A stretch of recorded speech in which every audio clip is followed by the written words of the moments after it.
Hi, everybody. This is Kathy L. Murphy, and I am here tonight with my new executive director, Mandy Haynes. Hi, Mandy.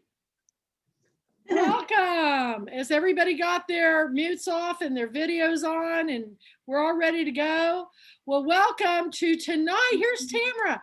Welcome to tonight's Pulpwood Queen Online International Timber Guy Book Club meeting. And we had a recap meeting, happy hour, last week, and so many people weren't able to get on, we decided to do one more. So we're going to do one more, and I've got lots of announcements, but let's just go around the match game box. You know, I feel like we're watching, what's that show? They have them all in boxes. Hollywood Squares. Yes, that's what it reminds me of. Here comes Kathleen Rogers. So Mandy, introduce yourself. We'll start with you. Oh, hey, I'm Mandy. Mary Sharif's here. Hey, Mary. Okay, Mandy's the executive director coming in from Florida. We're excited that she's here. And then next, we've got Jeanette Brown on the other side. Hi, Jeanette from Texas. Well, now I'm in Tennessee, so Oh, that's right. Okay. But I'll get back. I'll get back as soon as I can. Okay. All right. And Susan, you made it. Susan Peterson of Sue's Reading Neighborhood. My other meeting just ended. That's awesome. And there's Johnny Bernhardt. Hi, Johnny. Hello, everyone. Good to see everyone tonight. You know, it's like a reunion of the Girlfriend Weekend. I'm so excited. And Robert's here. And I've got some really exciting news about Robert a little later. But we're glad you're here, Robert. Say hi. Hey, everybody. Robert Gwaltney, Atlanta, Georgia. That's right. And Sherry, I just saw Sherry this morning. We had a powwow meeting this morning. So you're looking nice. I haven't changed much from this morning, except I put on some lipstick and wrapped a scarf around my head. So I'm here. I started the pajama party early. Well, you know what? Guess what I have on the bottoms? My pajamas. And Steven's back from up in Massachusetts. Hi, Boston, Massachusetts. Glad to be back. Thank you. Great. And Claire Fullerton's here tonight. I am. I'm happy to be here. Nice to see everybody. We are excited you're here. And there's Kathleen. Hi, I'm Kathleen. wearing my leopard PJs and robe that my hubby got me for Pulpwood Queens. I'm so excited. And Mary, we have some big announcements, Mary. Go ahead and say hi. Hi, everybody. Yay! Cheers. Bookish road trips. I'm drinking iced tea. Unfortunately, being diabetic, I'm off sugar, so it's unsweet iced tea. So, and then we have Tamara Bolton. Hi, Tamara. Hey, how's everybody? We're really good. We're really good, Tamara. And then we have, oh my gosh, there's Teresa. She is such a sweetheart. You guys, I got to tell a story about her tonight too. I'm glad you made it. And we're so excited. I heard Mandy gave me a little clue about something that's going to be going on. So we're going to be talking about all that thing. Did I get everybody on camera and say hi to everybody? Did I miss anybody? I think we're all on board. Well, you guys, tonight we're going to celebrate everything that is all about all of you and reading. And what I've been doing, I've been busy. Since I've seen you guys, I have been working on my ever-growing calendar. And I'm going to tell you that we have a very busy month of everything coming up with what Mandy and I and have been putting together for events. Every week, starting next Monday, we have one of our authors being a guest host at Breathless Bubbles and Books, which is where our books are paired with the award-winning Breathless Wines of Sonoma, California. And we will be starting with Vince Spinato and Mickey Goodman, My Pursuit of Beauty. And they will be kicking off our week, and we will have him featured next week on our online book club.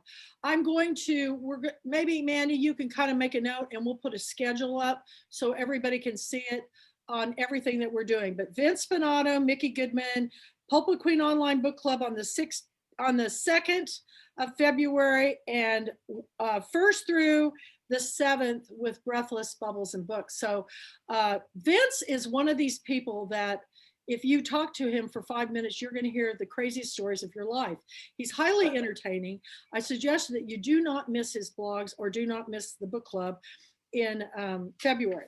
Next up is going to be, I haven't touched base with her, but our International Book of the Month is Janet Skesley and Charles. I've sent an email out to her, but of course I think she's sleeping when I'm awake, but she wrote the Paris Library. She'll be our guest host on Breathless Bubbles and Books. And she will also be our online book club for Tuesday the 9th. And she'll be reporting in from Paris, France. But I have some very exciting news for the week of Valentine's week. Yes, we are going to be kicking off a new writers club.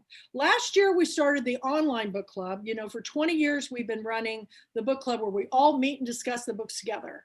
And last year, after Girlfriend Weekend, we started the online book club, where now, since so many of us are having to stay home for the COVID pandemic, all the book clubs across the country, and I've sent this out to all of them, I hope they will start jumping on board, because this is where the authors are. I mean, why are they not here? We've got to do shout outs. You've got to help me get them on board. But Saturday on February 13th, Valentine's weekend, Robert Gwaltney, who has got a wonderful book that I've already started reading called The Cicada Tree, is going to help us kick off our Writers Book Club, because he is in a writer's critique group in Atlanta, Georgia. And it's fascinating to me because I had a wonderful chat with Robert after Girlfriend Weekend. We had a Zoom coffee talk, and he was telling me about his writers group. So tell us, who's going to be at this meeting, Robert, when we meet on Saturday? This is Central Standard Time, so it'll be later in New York on the East Coast. It'll be 11, and yeah, and then it'll be earlier on the East Coast. So tell us about who else in your writers group. This is fascinating. Well, so we keep it to 4 individuals, and that works effectively for us. And there are 2 of us. There's a writer named Jeff Blocker, and he's sort of our facilitator, and he actually really formed the group. We have another writer, his name is Mickey Dubrow, and he published a novel about a year ago titled American Judas. His wife is also a writer. Her name is Jessica Handler. She had a novel come out within the last year, The Magnetic Girl, which is historical fiction, and which is a really cool read. And then we have a poet. Her name is Marissa McNamara. So the composition is very interesting. You've got Jeff, who is very prolific. He can write anything from screenplays to novels to short stories. And he's just finished up a really cool novel that he's in revisions for. And I'm hoping that he's going to be able to get that novel out into the world. So we're very diverse, but we get along really well. What's really awesome about our critique group is that none of us write the same thing. So we don't have competing voices. I'm sort of the Southern fiction fella. We've got our poet and blogger, and Mickey Dubrow, who has a television background. His writing is very modern and edgy, and very fast paced. And then, Jeff can do just about anything. So it's a really great group of people. Jeff and I have been writing together for probably 11 years. We started off with a couple of individuals who sort of fell by the wayside, and Mickey and Marissa entered in a couple of years ago.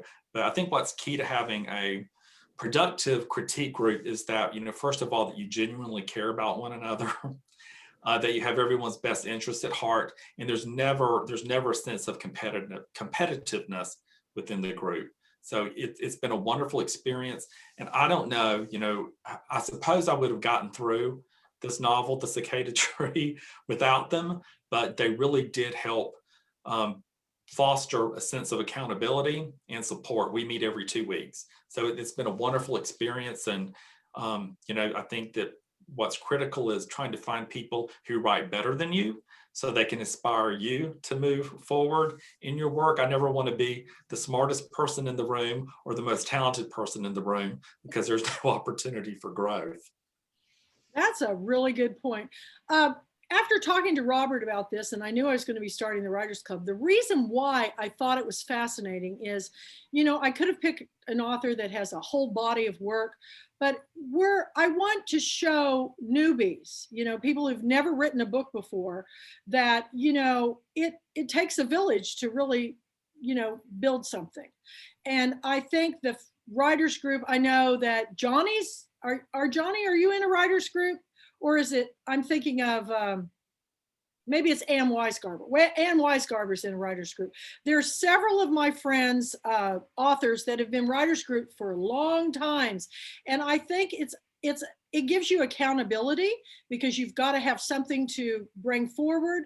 And I think it also gives you feedback before you actually put the book out there. So I wanted to explore that, and we're going to explore all kinds of writing. So any of you here tonight, if you have an unusual perspective that you would like to bring to a writers club, I would love to feature you. And I've got my calendar out, and I'm going to start booking those because we're going to meet. It'll be the second Saturday of every month. And we will meet on Saturday mornings at 10 o'clock Central Standard Time. And, we won't make it too long because we want you to have time for your families and everything. But we thought if it was on the weekends, then people would, that are working, it wouldn't interfere with, and there's so many things happening tonight with all of our Zoom meetings. And I'm working on coordinating with all of my blogger and book club friends so that we moved our book club meeting back to Tuesday night. And right before I came on here, I was on Adriana Trigiani's book club that meets at 5. And so once we get everybody's schedules, I think we're all going to share when we all have these things so that we can support each other, and we'll put it up. We can all put it up on our websites and on our blogs, or however you can get it out there to your people. So I'm really excited about this, Robert. And I've already read a good part of his book, and the manuscript's on his way. So I'm pretty thrilled about it, actually. And I'm thrilled about everybody that's here tonight, because most of you guys are either already on board because you're Pulpwood Queen book club authors, or we're working together because you are like-minded like me. We're joining hands so that we can all share each other's. I'm going to kind of go through a couple more things that we're going to do. Saturday, Kim Harwanko's not here tonight, but she has the Novel Women Book Club in New Jersey, which is the Pulpwood Queens of New Jersey. Their second book is going to book launch on Valentine's weekend. So I'm going to be scheduling that in there. I just haven't gotten with her at exactly what time we're going to be doing that yet, but we're going to help her book launch Novel Women too. So I'm really excited about that. And then the next week of February, we've got Mary Deese Hampton is going to be back with more holiday stories. She's going to be the host of Breathless Bubbles and Books, and for our Tuesday night book club. Mary Deese is the actress whose husband, James Hampton, the film director, has done this beautiful book. It got delayed. It's been delayed a couple of times, so I haven't even got the full copy yet. But because of COVID, the publisher is a Texas publisher, and it's been taking some time in getting out. But she'll be back for that week, which is the week after Valentine's Day, and then then we're going to be going into the next month, and I will be sharing that. But the last week of the month, Doug Thompson is going to be back with Knock Knock. He's going to have more stories. Actually, I'm really excited I talked to Doug today. He'll be hosting Breathless Bubbles and Books.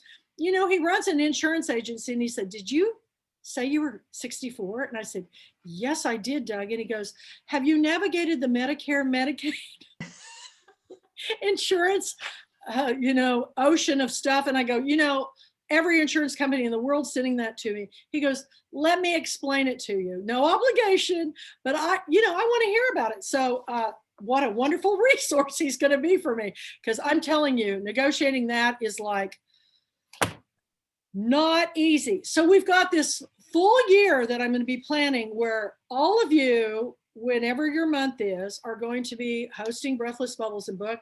And then I want to bring up, as I look on the top, Susan Peterson has put out an invitation.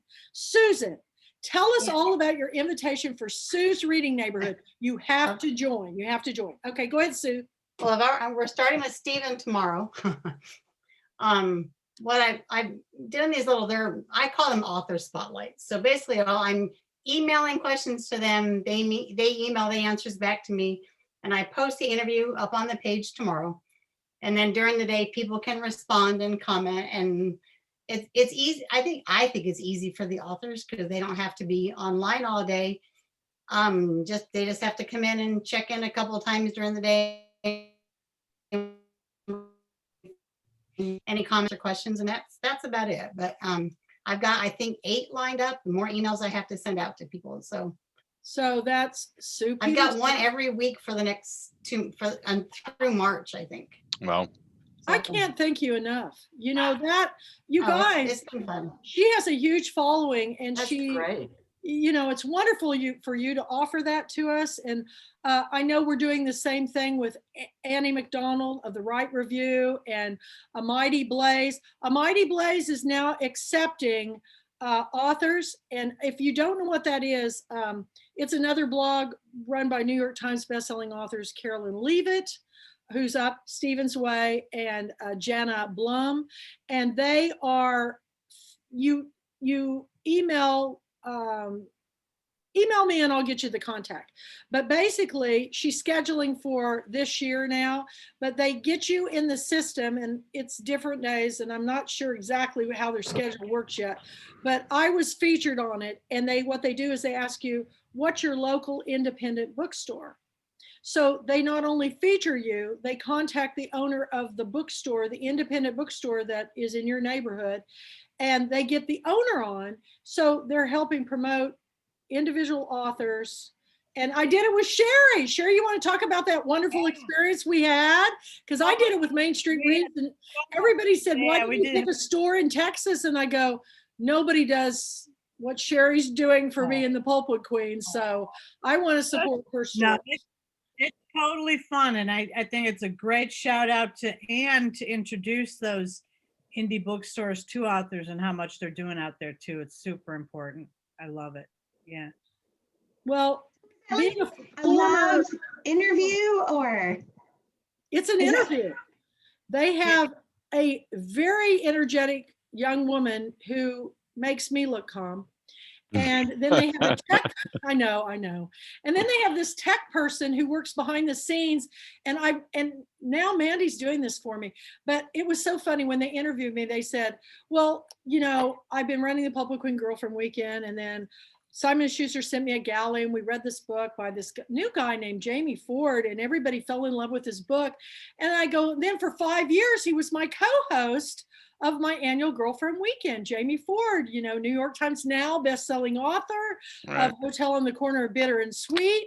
And unbeknownst to me, in the chat box, this guy's going, Jamie Ford, here's his website. He was the co-host of Girlfriend Weekend 5 years in a row.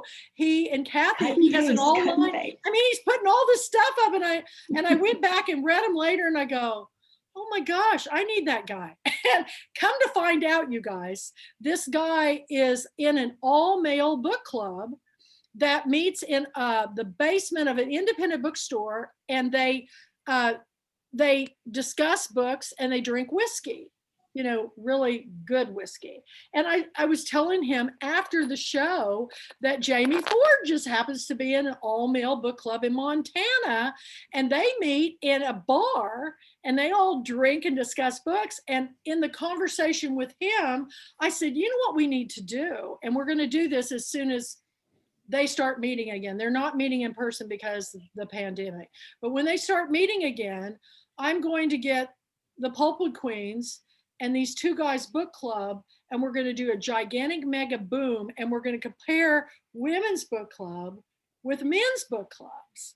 And so we hope you guys will stick with us on the girl, give us a little leverage in that, you know, tug of war. But they both told me when I mentioned it to them that they really wanted to do it, they said, we don't approach book club the same way you do. For you, it's about you share your author stories, then you start in on your own, and then you get herded back and you start sharing the story of the author's book again. Then somebody else tells about, well, that reminds me of Aunt Jemima who did this or whatever. And the next thing, and then you're herding him back. He goes, well, we have our book club meetings. It's like debate. It's like the Wiley College debate team. I don't know if you saw Denzel Washington movie, but that's just down the road for me. But he goes, we go in it and it's a competition.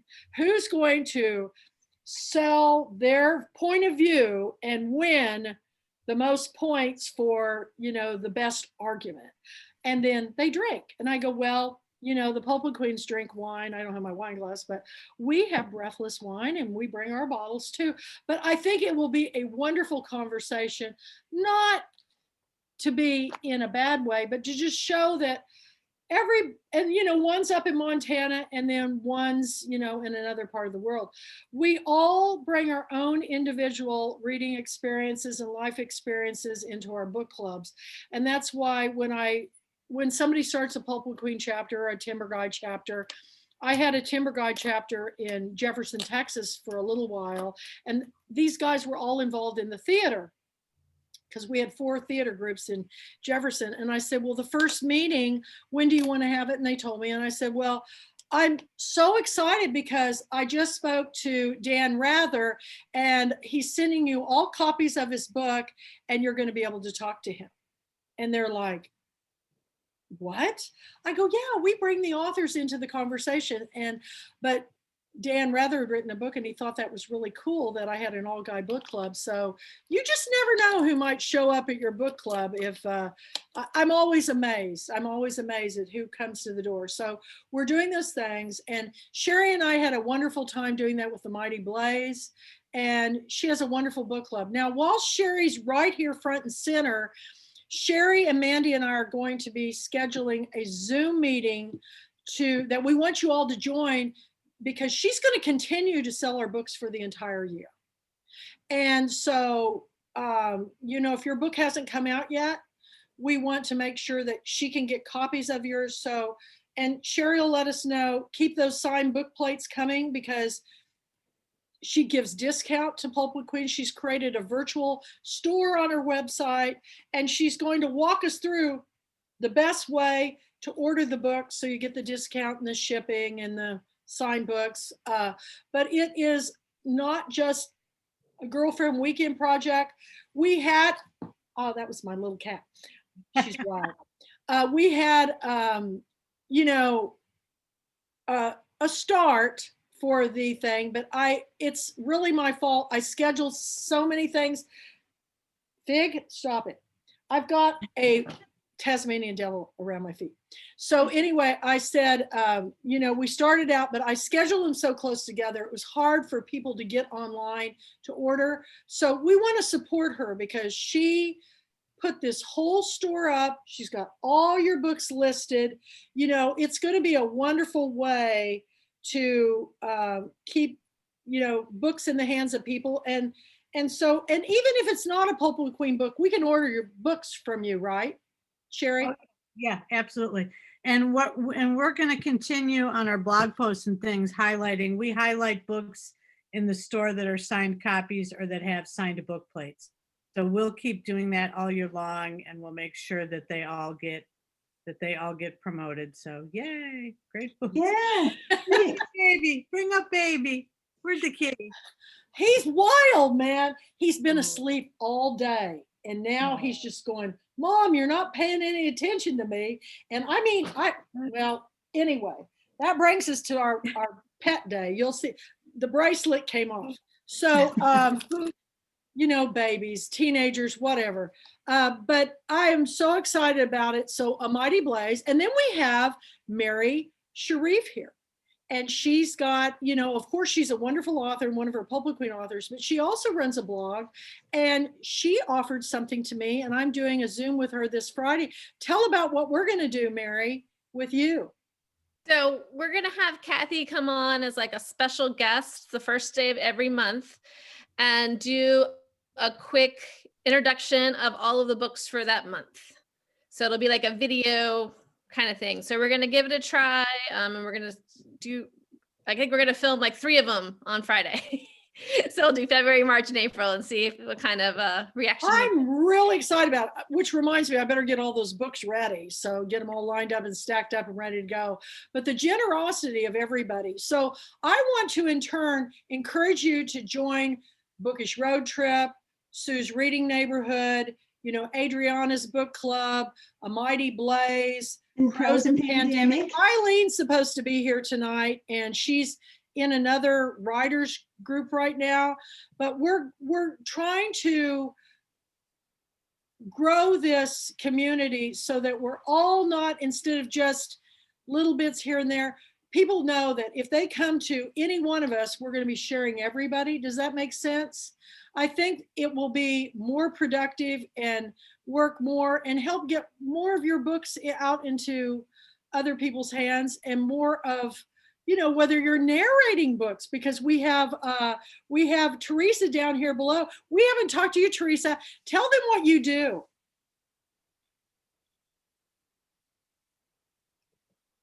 Yeah, we're on mute still.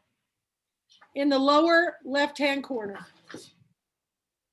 Unmute. Terrible at Zoom. There you go. Okay.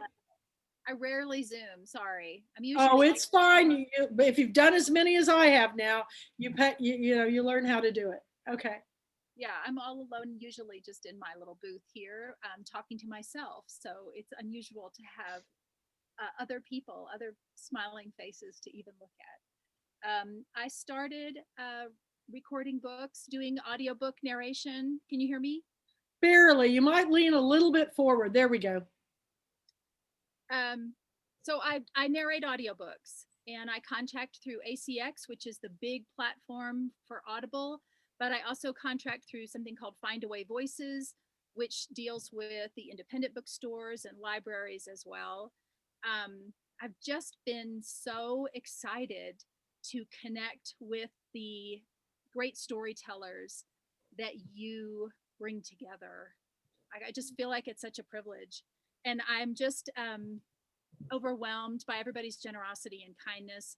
In, you know, when I reach out, they reach back and communicate with me and allow me to do auditions and practice. And so I love the people that you bring together, Kathy. Thank you.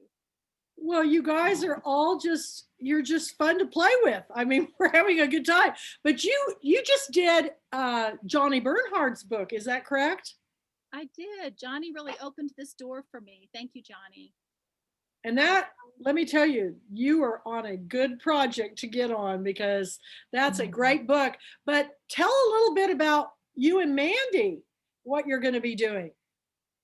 Oh, well, I reached out to Mandy because she's just such a gifted short storyteller. You know, she gets huge truths into small stories.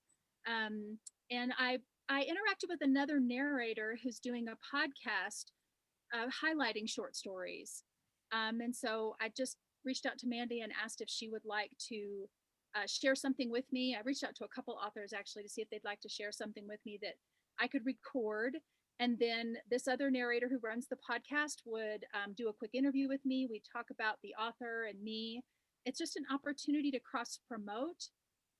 And I think it was one of my goals to start investigating more podcasts this year. That and book trailers. I'm really fascinated by book trailers, and I think the audio of music is great, but I think you could have a storyteller also involved in those, and it would be compelling. So you know, Teresa, when I first opened my shop, I had a Texas author in. Her name was Kathy Heppenstall, and I loved her book so much. I had her come to my store, and she did something. You know, there's no box. People say, "Oh, you think so outside the box? You're so different." You know, I go, "What box? I mean, there's no box. The cat's in the box, not me, not this cat." But she came to my store, which was a hair salon bookstore, and she had a candelabra. And she lit the candles and we lowered the lights. and she had original music created to go along with her reading aloud. And at big book festivals, she would bring the artists to perform with her. But at my bookstore, she just had it on a tape. And something magical happened. When the lights were lowered, the candles were lit, she began reading. And it was an experience that I'll never forget as long as I live, because I'd never seen anything like that done before. So these ideas that you're coming up with of having, you know, and the connections that we're making with each other to help each other out, make my heart sing. I was really enjoying watching Robert share Richard Fifield's, you know, beautiful speech at Girlfriend Weekend. And I got to tell you a quick story about that too. Richard accidentally sent me like a month ago his silent auction item, and it had a Badger fur hat in it and all this really cool stuff that really, like Shirley Temple fan club, and, you know, a bolo and a big old Texas Montana belt buckle. Anyway, I sent it back to Jonathan, and it didn't get there in time for the auction. And I said, did you sell Richard's thing? And he said, no, I really didn't. And I said, well, what was the price? I'll buy it. So I bought it. So I'm hoping soon you'll see me in the Badger hat of Richard Fifield, because it's just the craziest thing I've ever seen in my life. So that's my Richard Fifield story. I love him to death. And he creates costumes himself.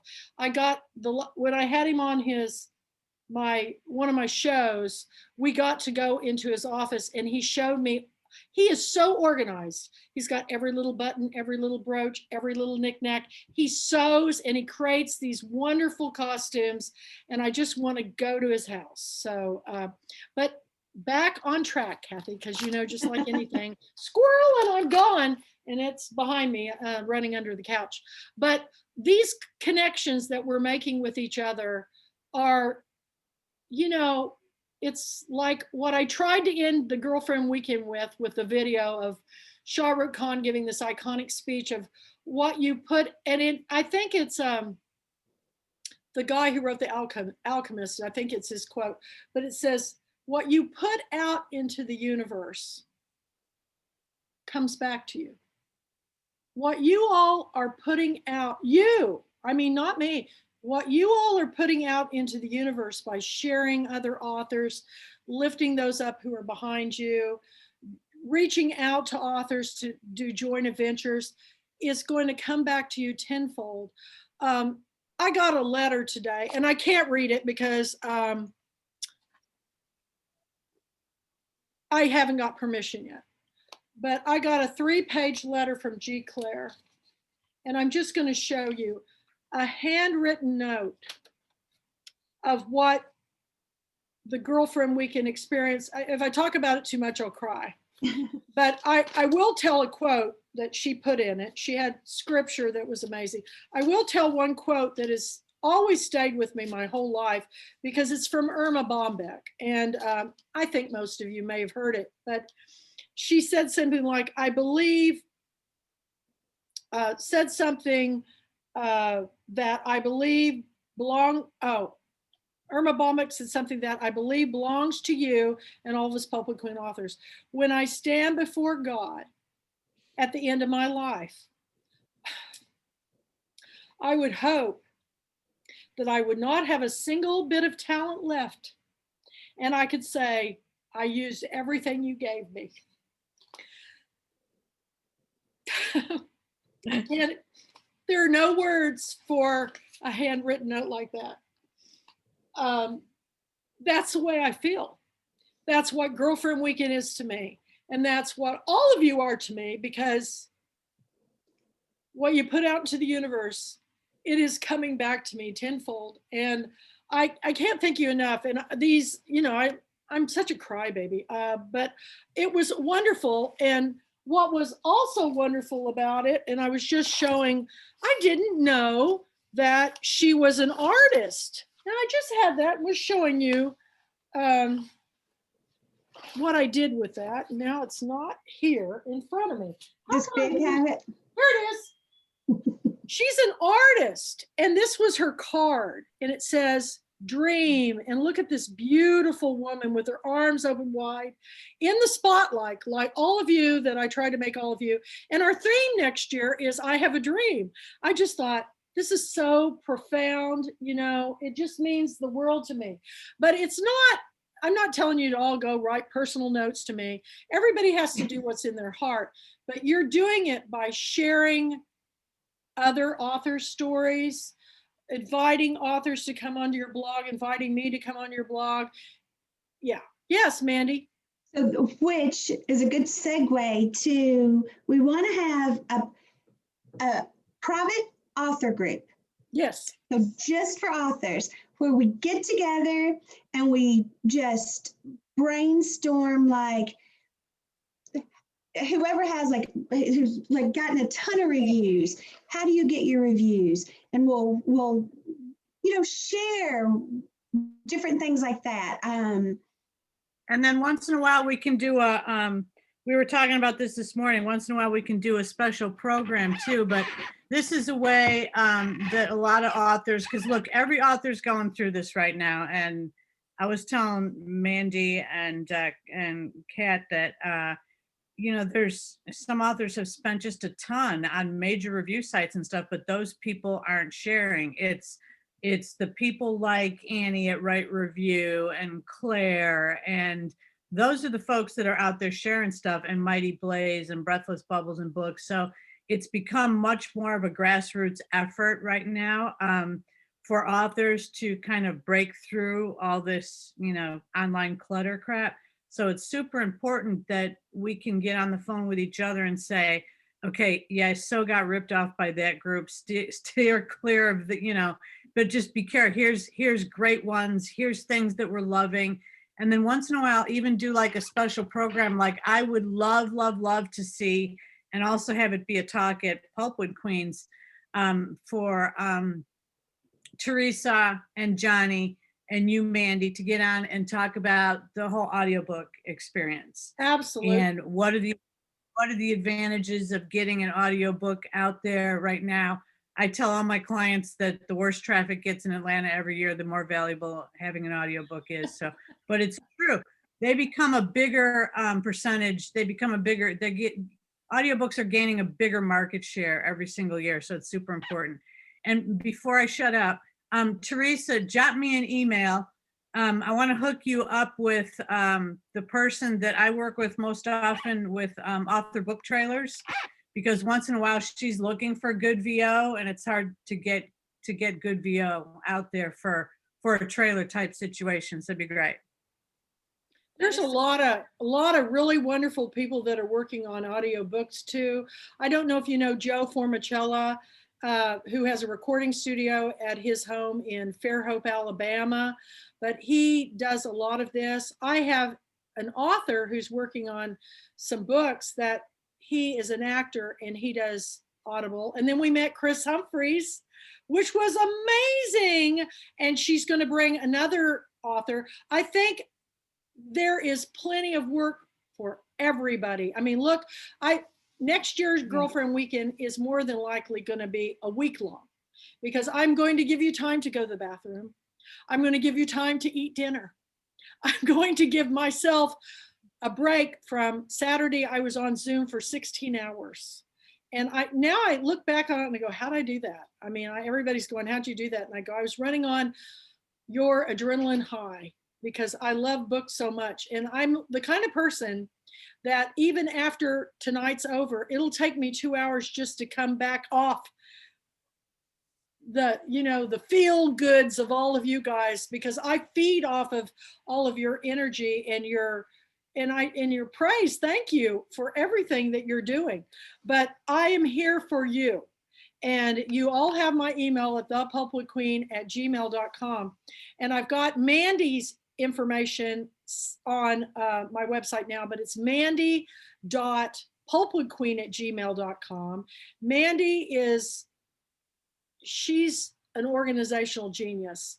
I am the idea guy, and I'm telling you, she's got skills I haven't even ever seen in my life. So the wonderful thing about Mandy, when I was your age, I was a lot better. You know, she's a lot younger than me, but she reminds me so much of a younger version of myself, but she does have a lot of skills, and I appreciate everything she's doing to help me.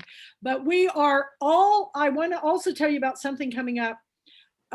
March 4th through the 7th, the Pat Conroy Center is having something called March 4th, and it's their 5th year. And I've signed Mandy and I up. It starts, it's kind of like this, not as many speakers, but the fee is ridiculously low. It's like $25 for all the events. But I tried to support him because the Pulpwood Queens just funded, you know, we raised now over $4,500 for the Pat Conroy Center. And he goes, because of you, you're actually sponsoring our Pat Conroy Low Country Book Festival. The amount, if you saw Holland, who was just a little star, you know, that's at the Beaufort High School that put on that program.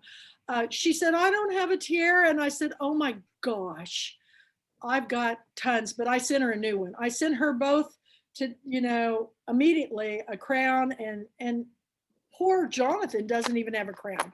So I sent him to me and he was laughing. He said, is the crown for me? And I go, well, you work it out. I sent a tiara and a crown. So you work it out. But what they're doing in Beaufort, but we've got wonderful things happening all over the country. And if we all work together, especially now that everything has been so horrific and horrible. And, you know, I was on the phone with an author today that is on the reservation up in Dakota. He's Native American, and they're getting hit. His brother-in-law has it, and he's isolated himself in the bedroom. He's staying with him and his sister. It's hitting hard, folks. We think we've got it hard, but it's really hitting our people of color, and, you know, our indigenous people, and, you know, the people from the Hispanic culture and the African American culture. And I was talking to Paul, my web person who's African American. I said, why is it so hard on people of color? And he said, because our bodies have so much melanin, you're not able to absorb vitamin D like if you're lighter skinned. And vitamin D is a real big proponent on building up anti-immunities. And so we get hit really hard. So take your D3 is the one they say to take. It's zinc, gargle, don't sleep on your back, walk, drink lots of water. You know, we've got to stay healthy so we can keep other people healthy. And let's see, Doug has joined us. Doug, I announced that you're going to be coming up for your week on February 22nd through the 23rd. I also gave you a plug for your insurance company because I said you were going to help me out with my Medicare, Medicaid. Gosh, it's like they make it as confused. It's almost like filling out your tax returns, but he is going to help me negotiate that. But we're looking forward to that again. We can't thank you enough for helping us Girlfriend Weekend. You're welcome. Anything you want to throw at us that we need to know of? Any updates? What's interesting about being a first-time author is, again, now having people come up to you and saying, I'm reading your book, I've read your book, and they start sharing their stories. So the idea, I heard it through some other authors over the weekend about it creating another idea for a second book. And I had one idea to go, but these knock moments that are in the books, people are coming up and sharing with me knock moments, and it's hilarious. And so I think, that's another route we're going to go. And then other sales techniques. Steve in Manchester bought my package. And so we're meeting next week to go over some ideas, but I've got one I'll share with you, Kathy, later on. I think I owe Steve first, but it's another idea I stumbled across to get your information, your contact information about your book and everything out to people very quickly. And so I ordered it. I'm going to experiment with it, and I'm going to introduce it to Steve next week, and we'll let you guys know how it goes. That's great. One of the things Steve emailed me about is that he loved hearing Marley Rusoff speak at Girlfriend Weekend. Okay, if we could all have Marley Rusoff All around. right. Because, Right. but the thing about it is, I talked to her today about that, and she's going to work with maybe seeing who is accepting and people that she would know about. So I'm exploring that for all of you, because I have been out of that looking for agents for a long time. So I really don't know who's even agenting anymore.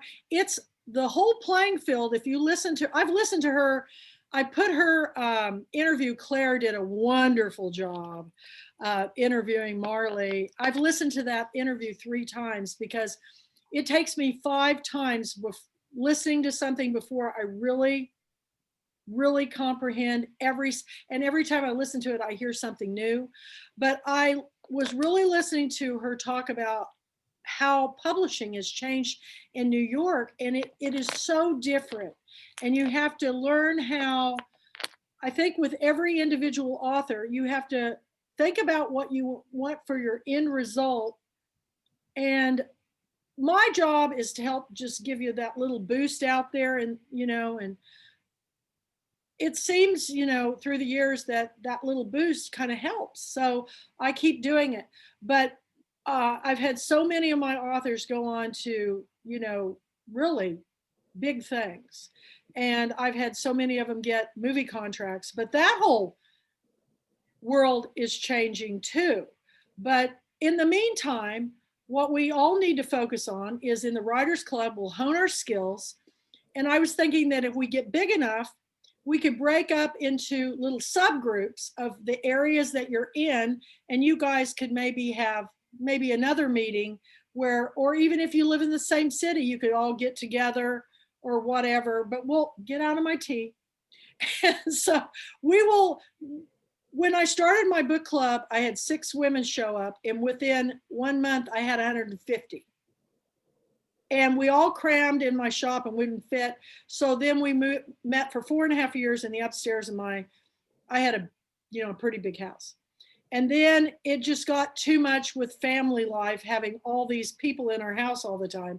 So then I started, when I moved into my 3rd location of downtown in this old gas station, we started having the book club meetings there.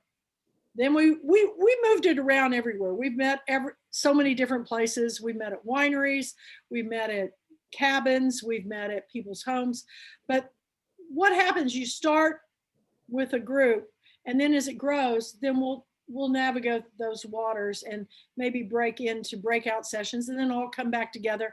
And my ultimate goal is that besides the Pulpwood Queen Girlfriend Weekend, we do an annual writers conference. Because now that I learned by doing it virtual and online, I can get bigger names coming in who have years of experience that they're willing to share with us.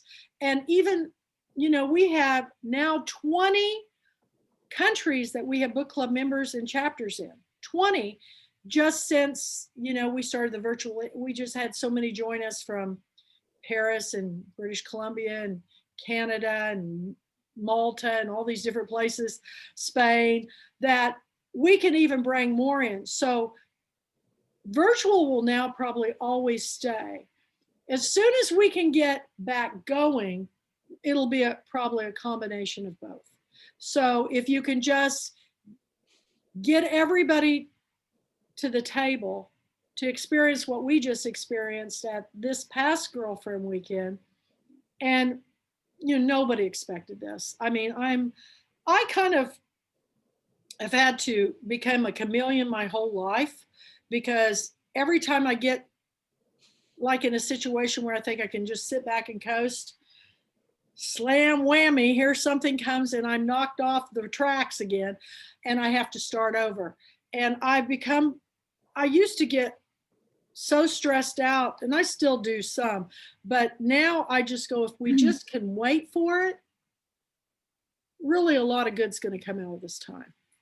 So now I just want to open it up for any conversation, anything anybody wants to share about best experiences, things you can think to make it better, what you would like to see. I'd like to open up the conversation. So just raise your hand if you have something that you want to say. Yes, Johnny. Hi, everyone. I just wanted to go back to what Robert was talking about earlier in the writing group he's in. I've been in several writing groups. One was virtual when I was writing my first novel. It was with the Houston Writers Guild. And where I was living at the time in Mississippi, I couldn't find like-minded people that, and simply sent an email, and Fern Brady, that group, there was over 1,000 members in the Houston Yeah, I've Writers spoke Guild. out there. Yeah, I they're first great. met Kathleen Rogers there Oh, yay. when Johnny Came Lately came out. But that was a great group. And from that, I started doing beta reading. And that's a very unique process in that you may start with a writer's group and you meet once a month, but it's a slow process if you're writing a novel, right? So let's say there's 8 people in the group, you're writing a novel, you say a chapter a month, it may be months that you're working on that novel, up to 2 years. You could graduate to something called a beta reader, and you try to match the writer per writer, just like the beta fish, in their genre, or maybe the same setting. I've been fortunate to do this with every novel. A novel I'm working on now, just finished, gonna start pitching it. Jeanette Brown, we're with the same publisher. And yes, I'm so happy to have her on board. I read The Illusion of Leaving. I thought it was beautiful, particularly the setting of West Texas. So this novel I'm working on now is set 100 miles from the border between Texas and Mexico. And I gave her a very raw draft, and she beat me up pretty good, but I was grateful for that, because as Robert said, you're wasting your time in a writing group or with a beta reader if they're going to hold your hand. You want somebody in a kind, professional way that's going to say, I didn't get that character. He or she needs to be fleshed out more. You introduced an idea in chapter 3 that you never fulfilled by the end of the novel. So that's a really good way to look at writing groups.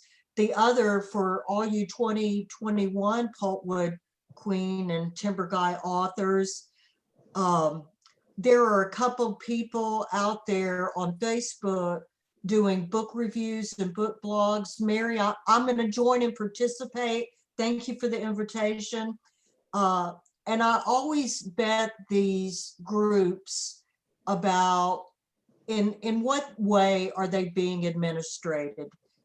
Is the person kind and professional? Because you don't want a free for all. Nobody likes that. And people can say crazy things on Facebook. But like Susan Peterson, with a large amount of followers, is Wild Sage Book Blog, Denise Burt. I've been talking to Mandy and Kathy about her in conversation with Kathleen.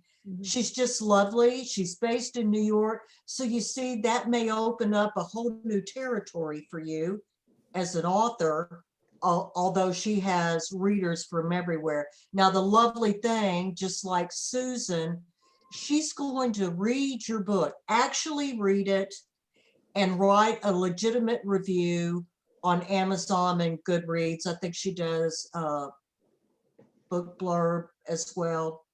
The other one, and I just discovered her last week, didn't know, She's got a 6-month waiting period. She's an author herself.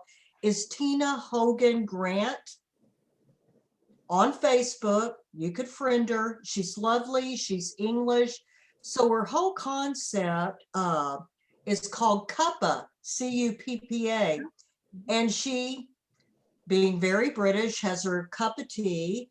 She actually reads your novel. So the questions she's asking you are legitimate. And it's not about the giveaway. Though that's a part of the deal, it's not the focus. Sometimes these book reviews and book blogs, it could be all about the giveaway. You really want to be with someone that's professional and polite and actually reads your book and does reviews. I found the readers that follow these blogs are legitimate. They're just lovely. So you'll want to get in contact with them. Those are great to know. And just for all of you, people go, well, you don't review the Pulpwood Queens books on Amazon. No, they won't let me. They throw me back every time. And I think Susan had problems with that too.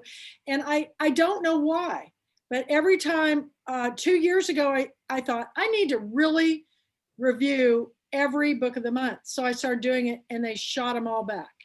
And they will not let me post a review. So Kathy, a couple things real quick. It is Sherry, by the way, I left you a message at Main Street Reads number. If you can give me a call tomorrow, I appreciate it. And then I'm looking forward to my interview with Claire. And then again, I'm scared to death with the interview with Claire is that, there's people that do an interview that you're being interviewed, by thousands of people. And so the person's uptight. In that interview you did, Claire, you made the interviewee so comfortable. I felt like I was inside the confessional booth, listening to. So I'm afraid what you're going to drag out of me when we talk. Don't be afraid. I just adore you from afar. We're going to have a wonderful time. All right, you did a great job. Thank you so much. Yes, Stephen. I just wanted to add to what Johnny had said. So, Denise Burt from Wild Sage, other groups like that, what I find, and I know everybody's been around long enough to know this, but, if you want to make a friend, you find a way to do them a favor, right? So for me, the way that I've connected is to find a way to provide something for them, right? So, and by saying that, I actually, one of my fortes is gathering book reviews and book endorsements. And I do it in a pre-publication way. So when I work with young writers or newer writers, I talk about, kind of mitigating that risk when they're trying to get an agent or a publisher. And I say, listen, if you go and get 12, 15, 20 legitimate book reviews before this book is even published, right? It just makes it easy to have that decision. What's happening is you're already building in an audience. So what I did is I went on Wild Sage and I actually, spoke for 20 minutes, 30 minutes.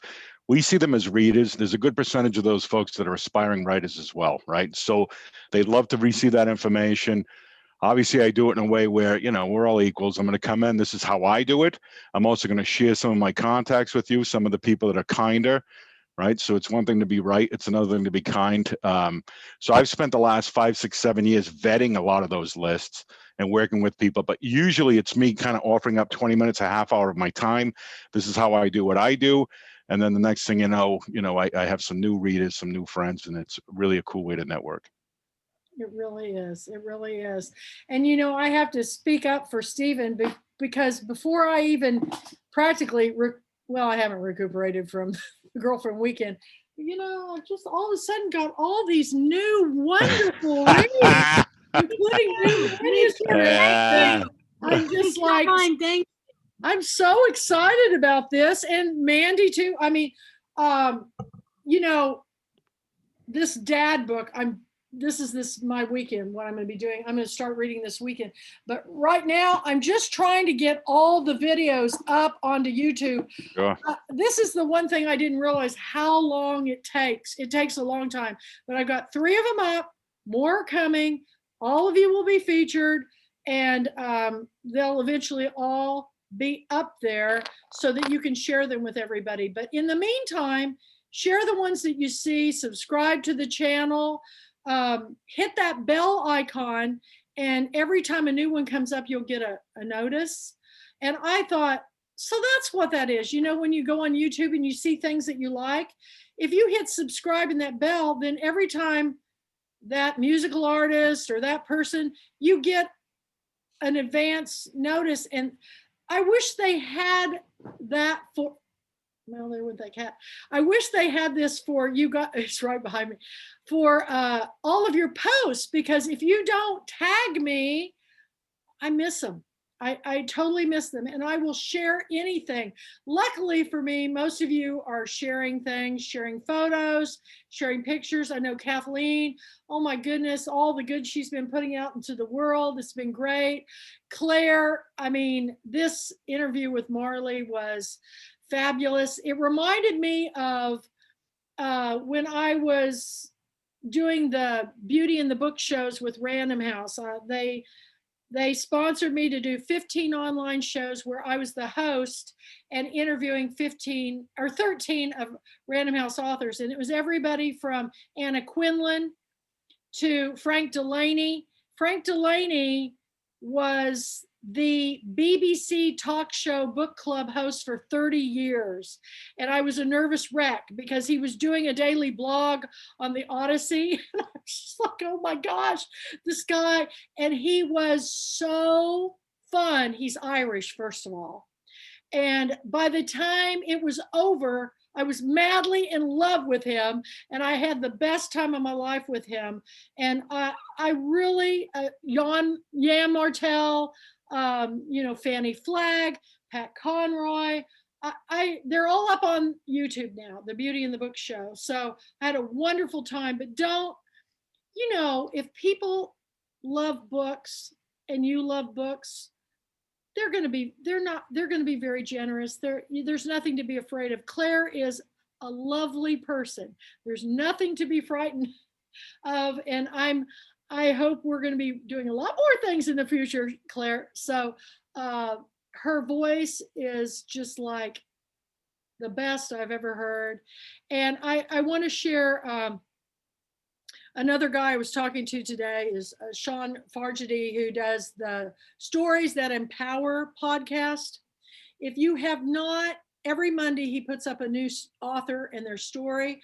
I would ask you, if you have a story you think that changes people's lives, to reach out to him and send him an email if you need contact. But it's just storiesthatempower.com. And I met him through Eileen Sanchez, who does Prose in the Pandemic.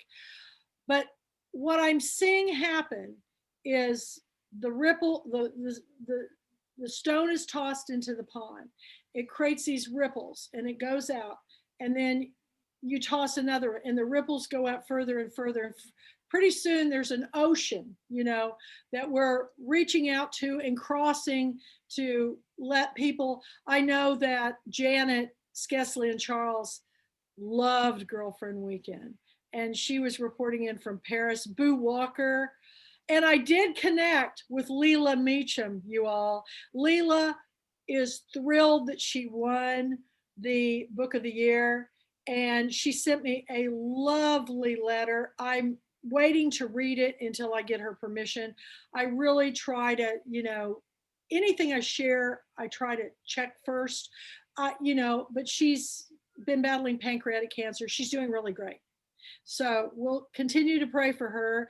And all of you that are Book of the Months and bonus Book of the Months will be up for that voting next year. All of you. So the more you engage at these meetings, the more that you reach out to the book clubs, the more that I found that oftentimes I'm surprised at the winner. And when I asked people, why did so many of you pick this author? And they said, because they sat with me at Girlfriend Weekend, they went to lunch with me, they engaged with me, and I got to know who they were as a person. And that's, authors are just like anybody else. Celebrities, everybody thinks they're big stars. They all put their pants on one leg at a time. I get starstruck by people too. I shared a post this morning where I saw Smokey Robinson introducing this a cappella group that was just, I don't know if you guys saw it, but it's the most incredible thing I've ever heard in my life. And I've been a big Smokey Robinson fan my whole life. So years ago when I was a book buyer, my employers of the independent bookstore chain I worked for, they had tickets to go to a Paul McCarthy and Linda McCarthy event in Hollywood. And they had tickets to go to the Motown party, and they were at the same time. And they said, well, we're going to the Paul McCarthy, Linda McCarthy party. So they gave all the buyers this Motown record, which was our ticket to go to this Motown party in Beverly Hills. And we all dressed like Robert Palmer girls. We had the black shifts with our hair slicked back and the glasses. And we walked in, and we were the only white people in this place. And the other buyers that were with me were very intimidated. And I said, come on, this is a Motown party. I'm not missing it. You don't know who's going to be here. And it's Berry Gordy. I mean, the founder, and it was his book launch. And so we were milling around, trying not to be, and I knew they were all famous people, but they kept saying, oh, this is making me so nervous. I need to go. And I go, hang on. About that time, Barry came out, and we stepped up to where he was speaking, and we were just about as part as this we are right now. And there was an orchestra behind him and a microphone, a small orchestra. And he said, thank you for coming to my party for my book launch. I want to chat with all of you, meet you. And he goes, but now my best friend from my, back from my beginning Motown days is going to sing for all of you. And so I'd like to introduce Smokey Robinson. And Smokey Robinson walks out, and we weren't 5 feet apart. He was right in front of me. For an hour, he sang, and I stared at his green eyes, and I'm just going, and his voice is magic. And we were just going, I turned to my friends and elbowed them and going, you guys wanted to leave, And so as soon as it was over, and he left, Berry Gordy was in meeting people, and I said, let's go meet him. And about that time, Dick Clark walked in, American Bandstand. And he walked over to Berry Gordy, and that's when we all walked up, and I said, Mr. Gordy, my name is Kathy. It was Patrick at the time. I said, Kathy Patrick, and I go, these are my friends. We're all buyers from an independent bookstore in East Texas and Shreveport, Louisiana. And they were so excited that we were there. They wanted to know what towns we lived in, where we were originally from. And the thing that shocked me was how short they were, because I'm 5'8.5", and I don't know, I always thought Dick Clark was tall, but he's like maybe 5'6", maybe 5'5", I don't know. But they were so nice and everything. And then, my friends never heard the end of it, because I said, we got to meet Dick Clark and, talk to Berry Gordy and hear, so you never know in the book world who you're going to meet. I mean, we've had some pretty amazing celebrities come to Girlfriend Weekend. And I think that when this is all said and done, we're going to see a few more of those in our days ahead. But years later after that, I heard Stevie Wonder was going to be in Shreveport at the Horseshoe. So me and my friends all went, and we got second row seats. And I was so excited because I love to hear him sing. And he gets up towards the mid part of his concert, and he said, I'm going to pick 2 people out of the audience to sing with me. And they picked this guy, and they pulled him out of the audience. And then he pointed, and I looked behind me, and they go, he means you. I said, what? And I ran on that stage. So I had got to sing with I have pictures, you guys. I have pictures, and I got to meet him backstage, and he's really a wonderful entertainer and a super nice guy. But he's just like you and me. He was just happy that people love to hear his music, and there's no reason to you know, go crazy or anything, but he was very nice and we took our picture and I have it somewhere here. But what I'm saying is don't be intimidated by anybody because we're all the same. We've just had different opportunities, you know what I'm saying? So keep reaching out, keep sharing with each other. Is there any other questions, any more questions anybody wants to talk about before we leave? Or next week we'll be having Vince Spinato and Mickey Goodman. Yes, Mandy, did you raise your hand? What about the Furry Love Fest? Did I not announce that? No. I thought I did. Well, on Valentine's weekend, how did I skip that? Yes, this may be the biggest event I've ever done because I put a picture up of my friend Tamara Bolton's cat. And I said, look at this darling little Scraps. And, you know, I just took in a rescue cat. And I said, why don't everybody share a photo? And Johnny Bernhardt got her beautiful cat. Everybody started sharing all their puppies and even a turtle. There was a turtle. So on Valentine's Day at 1 o'clock Central Standard Time, we are going to have a International Pulpwood Queen and Timber Guy pet parade of what true love looks like. So we're going to have a fur baby love fest. So we want you to come and join us. Everybody's going to tell their little story about their little rescue. Here's my little Fig, and he's calming down now. He's been pretty wild. He's just 4 months old, but he is she. I named her Figment of My Imagination because the first day that my friend Barbara brought her to me, she hid the entire day underneath one of my tables. So they were giving me examples of names, and Kimberly Ingenbrigtsen said several names. She said Fig. I go, Fig. It kind of looks like a fig. Figment of my imagination. It fits. So I got my name and it fits this cat perfect because it disappears when it wants to. So we're going to have a pet parade and talk about our animals. And Johnny, share your story about your cat. You shared the story about how your cat involved in the writing process. Okay, you're on mute. Yeah. I have a dog. All my animals are rescue animals. Yep.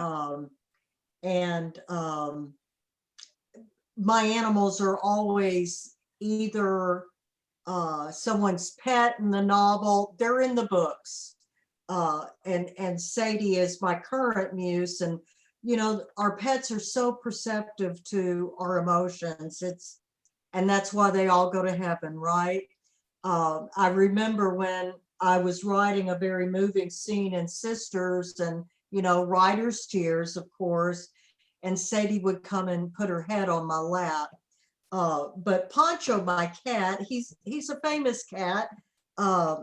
Several years ago, I was doing a lot of freelance work, and I wrote an article for the Mississippi Press. It's a daily, and they let me write features, which was a ball. So I wrote the story of Poncho and Lefty. They were rescue cats, brothers, bought in Oxford, Mississippi, brought home to the coast, and the article was published, and it was an engagement party for my daughter. She married an Irishman. We had an Irish priest there, but the cats were the celebrities of the party. They just loved it. So I'm looking forward to Valentine's Day and meeting everyone's pet. We're going to have a lot of fun with it. I know Claire has her German Shepherd dogs. They're in all of her shares and her walking her dogs, and I hear them barking when I'm talking to her in the background. So, and you have 3? I have 3. I'm that crazy. They're big dogs. They're big dogs. I have 3, but all together they're just the size of one normal dog. I'm telling Right, you, Miss yeah. Pearl, Miss Pearl looks just like, I don't know if you guys know this book, but it's called Olive the Other Reindeer. And it's a little Jack Russell that its name is Olive. And it hears Santa go, Olive the Other, and it thinks it's really a reindeer. And anyway, it was made into a cartoon animated movie starring Drew Barrymore, and it's my children's favorite. So, but I know, Robert, I saw your little dog in the little bed at your house. And how many of you have pets? How many of you have pets? It's amazing to me how many of you have pets. But I wrote my book, my entire book, with a rescue kitten on my chest named Boo. And this little cat, even though it was a boy, and I lost Boo. Long, sad story, but this little cat reminds me of Boo because it's just all, what do they call it? Something in vinegar. What do they say? What's that saying? Piss and vinegar. Piss and vinegar. That's this little cat's just. It's either sound asleep or a little hell on wheels, you know. But it's a kitten. I love it.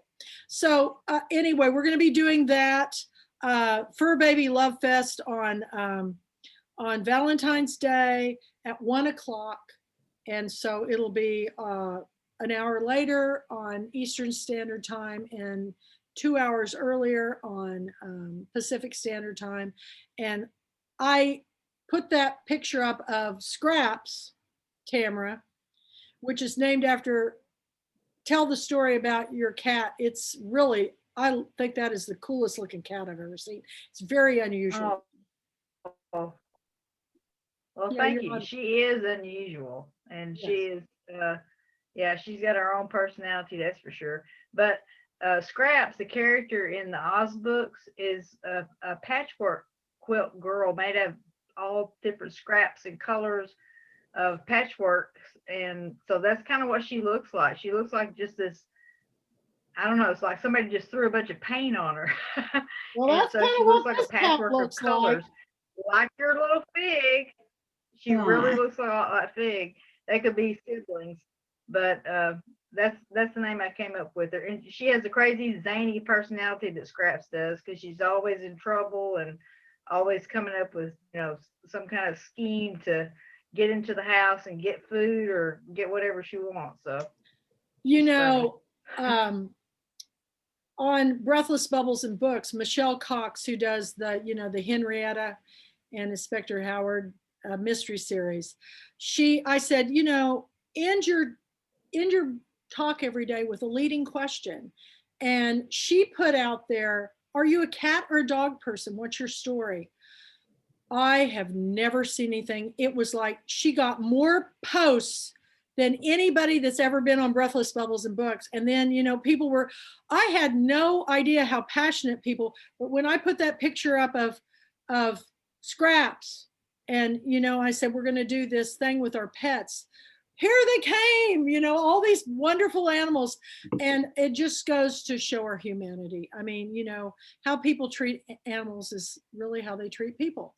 So authors are good people. They're either cat people or dog people or turtle people, or, you know, I even had a flying squirrel for a pet once. So, Well, my little turtle was my niece's. My sister bought Albert when he was like this big at a pet store for her daughters, and she's not real smart anyway, my older sister, and she was like, I thought it was like going to be like a goldfish and die, and I'm like, he can live for 55 years. Yeah. And so he was in a little tiny tank, and never got him a sun lamp. And it's like, I would go over to visit, and little Albert would clink the glass and look at me like, help me, help me. Help. After they had him for 5 years and they weren't getting him, like, you know, they didn't get him what he needed, I said, I'm taking this dang turtle home with me. And I thought my nieces would be like, no, we'll take care of him. And they were like, yeah, Aunt Mandy's taking the turtle. So 45, I'm driving in my little truck with a turtle on Christmas. And I love that turtle. He comes when I.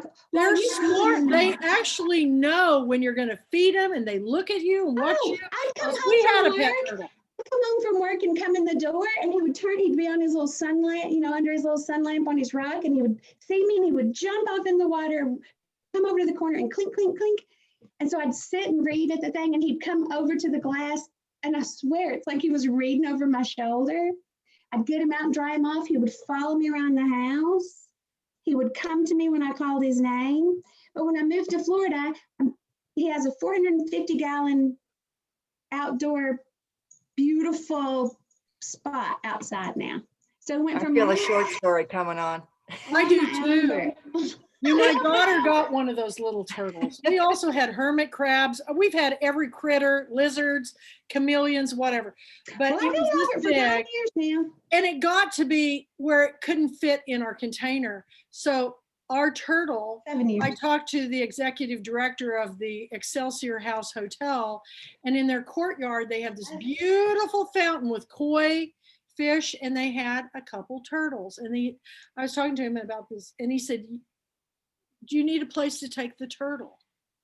I said, yeah, it needs to be in a pond or something. He goes, well, we have this gigantic fountain in the courtyard of the Excelsior in Jefferson. So when I let that little turtle go, I've never seen a turtle so happy in my life because, and there were other little turtles, and it's still there. It's still in that pond.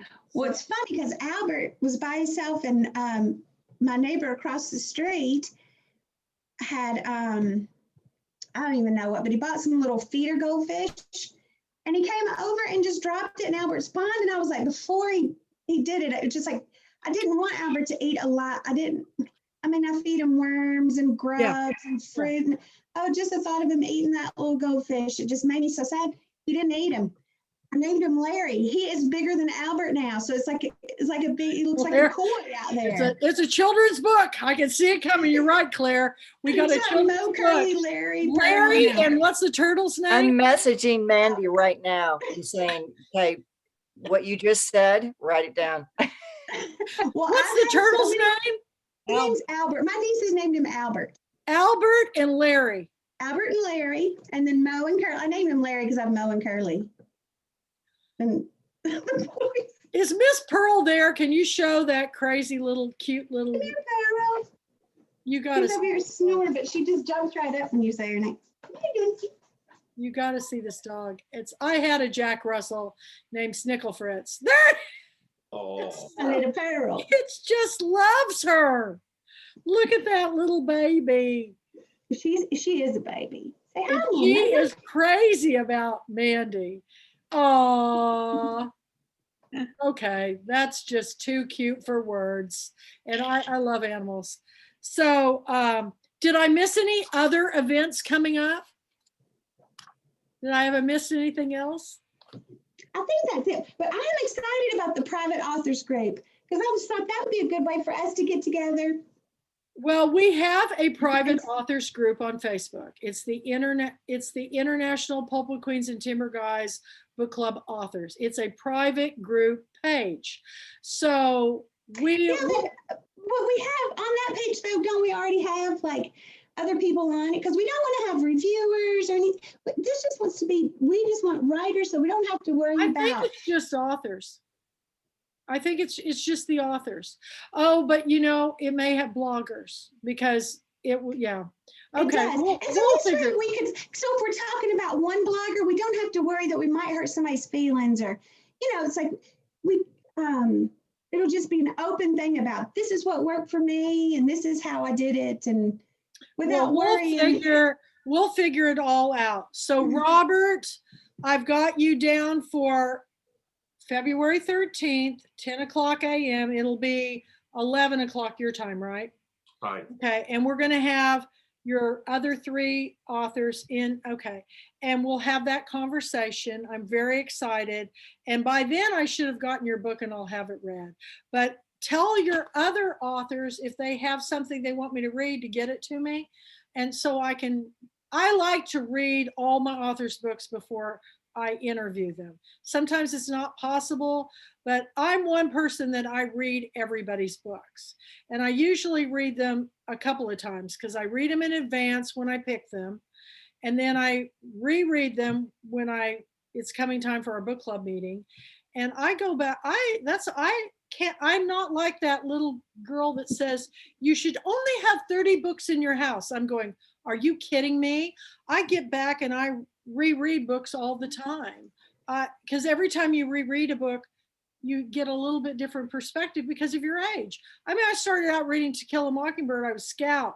Now I'm that old lady that was in bed dying of cancer. That was so mean. I can really relate. Do you remember her? They barely had her in the movie, but in the book, man, Scout had to go over there every Saturday and read to her, and she was in pain. You know, she was in pain, but I can really relate to her. I think I'm even older than Atticus. So there you go. You guys, anything else to share? Big Book Love. I just want to thank Sherry once again for carrying all of our books. Yesterday, I got some signed book plates with some fun little goodies that I was Made all your bubbling day, over didn't telling they? my husband, yes. And I realized at 62, I'm still a little girl because these little goodies, Sherry and clothes, I'm like, oh, it's, you can be 62 or you can be 2 or 4. And some of those things they still are fun. So thank you, Sherry, and thank you for carrying all of our books and those special touches that you don't get at the big, gigantic stores. That's what people need to understand. Independent bookstores are people that are invested in their communities. It's more than just selling product. It's their lives. And Sherry is devoted to hers, and we should support her. So everybody get everybody to start coming on board. We're going to move right on ahead. We're going to work up a schedule of all these events so you can read them. Mandy and Pearl. Oh my gosh, that dog is just She's it's my so baby. clean too. How do you keep him so clean? She likes getting a bath. She'll hop in the shower with me. So I just lather her up when she's in there. I had one cat that loved to swim in the bathtub, but most of them, they don't like it. They don't like it. So. She will cry when I'm in the shower. And so for a long time, I'm like, I didn't do it. But then moving here and working on my house, and we'd get so dirty and stuff. She jumped in once, and I thought, well, shoot, I just lathered her up. She just stays at my feet, take my shower, and then we dry off. It's like, it's easy. So when I'm in that, she just jumps in and gets it. So she gets a lot of shower. I've been to Sherry's house too, and she's got a lot of dogs, and she's got horses. So Cats, dogs, snakes, yeah, you name you it. got a snake? We're like, well, not pets, but they're everywhere. They're everywhere. Snakes, we got. Yeah, it's fun. It's fun. I'll have lots of fur babies for Fur Baby Day. That's for sure. All righty. Well, we'll see you all next time. guys. Next Tuesday with Vince and Mickey. And I can guarantee you're going to laugh if you come, because I never know what he's going to say. I never know. And you all experienced it at Girlfriend Weekend. So bye from now from the Pulpwood Queen. Everybody go to the Kathy L. Murphy YouTube channel, like, watch, share, and click on that little icon when you subscribe, and you'll get the next listing.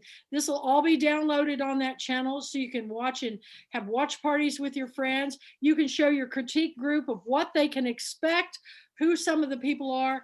And I can't thank you, Teresa, enough for everything that happened today. The big reveal will be coming up. There's going to be a lot of wonderful, wonderful things to share. I just cannot thank you all for taking times out of your busy lives to make my little house in the woods feel like it's filled with joy and love. So good night, everybody. Big Book love. We'll talk to you all soon. Bye.